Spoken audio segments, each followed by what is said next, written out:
السلام علیکم میری پیاری بہنوں اور بھائیوں، حضور اقدس صلی اللہ علیہ وسلم اور صحابہ اکرام رضی اللہ عنہ نے دین کے پھیلانے میں جس قدر تکلیفیں مشکلیں برداشت کیں، ان کا برداشت کرنا تو دور، اس کا ارادہ بھی نہیں کر سکتے۔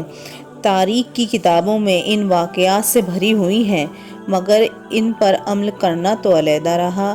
ہم ان کو معلوم کرنے کی بھی تکلیف نہیں کرتے۔ اس باب میں چند قصوں کے نمونوں کے طور پر ذکر کرنا ہے۔ ان میں سے سب سے پہلے خود حضور کے ایک قصے کی ابتدا کرتی ہوں کہ حضور کا ذکر برکت کا ذریعہ ہے۔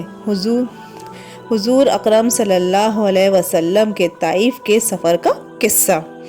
نبوت مل جانے کے بعد 9 برس تک نبی اکرم صلی اللہ علیہ وسلم مکہ مکرمہ میں تبلیغ فرماتے رہے اور قوم کی ہدایت اور اصلاح کی کوشش فرماتے رہے، لیکن تھوڑی سی جماعت کے سوا جو مسلمان ہو گئی اور تھوڑے سے ایسے لوگوں کے علاوہ جو باوجود مسلمان نہ ہونے کے آپ کی مدد کرتے تھے، اکثر کفار مکہ آپ کو اور آپ کے صحابہ کو ہر طرح کی تکلیف پہنچاتے تھے، مذاق اڑاتے تھے، جو ہو سکتا تھا اس کے درگزر نہ کرتے تھے۔ حضور کے چچا ابو طالب بھی انہی نیک دل لوگوں میں تھے جو باوجود مسلمان نہ ہونے کے حضور کی ہر قسم کی مدد فرماتے تھے۔ 10ویں سال میں جب ابو طالب کا بھی انتقال ہو گیا تو کافروں کو اور بھی ہر طرح کھلے مہار اسلام کے روکنے اور مسلمانوں کو تکلیف پہنچانے کا موقع ملا۔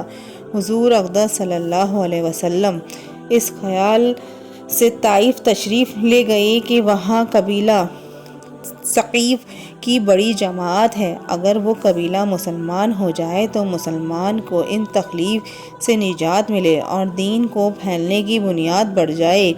وہاں پہنچ کر قبیلہ کے 3 سرداروں سے جو بڑے درجے کے سمجھے جاتے تھے گفتگو فرمائی اور اللہ کے دین کی طرف بلایا اور اللہ کے رسول کی یعنی اپنی مدد کی طرف متوجہ کیا۔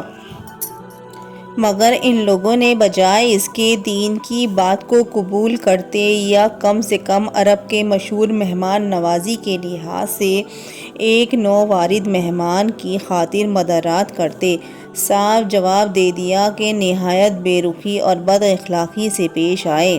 ان لوگوں نے یہ بھی گوارا نہ کیا کہ آپ یہاں قیام فرما لیں۔ جن لوگوں کو سردار سمجھ کر بات کی تھی وہ شریف ہوں گے اور مذہب گفتگو کریں گے۔ ان میں سے ایک شخص بولا کہ ہوں، آپ ہی کو اللہ نے نبی بنا کر بھیجا ہے۔ دوسرا بولا، اللہ کو تمہارے سوا کوئی اور ملتا ہی نہیں تھا جس کو رسول بنا کر بھیجتے۔ تیسرے نے کہا، تجھ سے بات کرنا نہیں چاہتا اس لیے کہ اگر تو واقعی نبی ہے جیسا کہ دعویٰ ہے تو تیری بات سے انکار کر دینا مصیبت سے خالی نہیں، اور اگر جھوٹ ہے تو میں ایسے شخص سے بات کرنا نہیں چاہتا۔ اس کے بعد ان لوگوں نے نا امید ہو کر حضور صلی اللہ علیہ وسلم نے اور لوگوں سے بات کرنے کا ارادہ فرمایا، اور آپ تو ہمت اور استقلال کے پہاڑ تھے، مگر کسی نے قبول بھی نہ کیا، بلکہ بجائے قبول کرنے کے حضور سے کہا کہ ہمارے شہر سے فوراً نکل جاؤ اور جہاں تمہاری چاہت کی جگہ ہے وہاں چلے جاؤ۔ حضور جب اس سے بالکل مایوس ہو کر واپس ہونے لگے تو ان لوگوں نے شہر کے لڑکوں کو بھیج دیا کہ آپ کا مذاق اڑائیں، تالیاں بجائیں، پتھر ماریں۔ جب راستے میں ایک جگہ شریروں سے اطمینان ہوا تو حضور نے یہ دعا مانگی، اے اللہ، تجھ سے شکایت کرتا ہوں میں اپنی کمزوری اور بے کسی کی اور لوگوں میں ذلت رسوائی کی۔ اے ارحم الراحمین، تو ایز آن قریب ہے اور تو ہی میرا پروردگار ہے۔ تو مجھے کس کے حوالے کرتا ہے؟ کسی اجنبی بیگانہ کے جو مجھے دیکھ کر ترش رو ہوتا ہے اور منہ چڑھاتا ہے، کسی دشمن کے جس نے تو نے مجھ پر قابو دے دیا اے اللہ، اگر تم مجھ سے ناراض نہیں ہے تو مجھے کسی کی بھی پرواہ نہیں ہے۔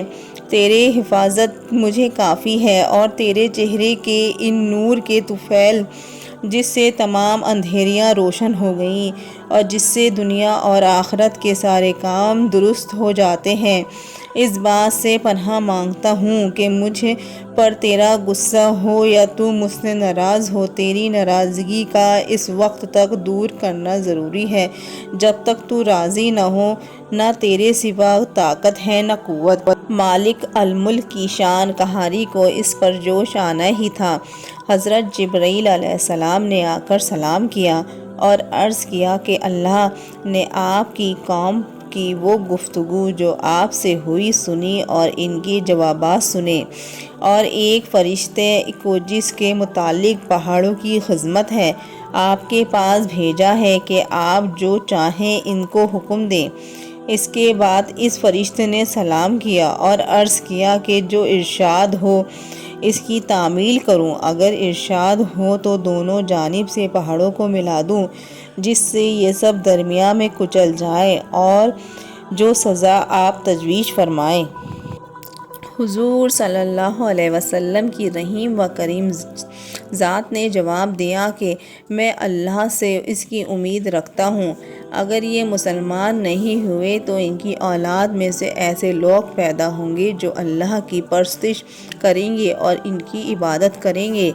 یہ ہے اخلاق اس کریم ذات کا جس کے ہم لوگ نام لیوا ہیں۔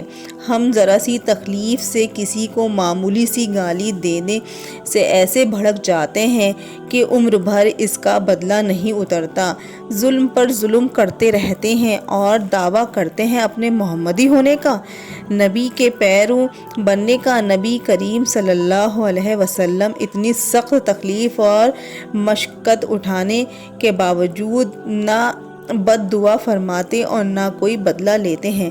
اللہ تعالی ہمیں کہنے سننے سے زیادہ عمل کرنے کی توفیق عطا فرمائے۔ ایسی ہی اور ویڈیو دیکھنے کے لیے میرے چینل ذکر قرآن کو سبسکرائب کریں اور ویڈیو کو لائک شیئر کرنا نہ بھولیں۔ اللہ حافظ۔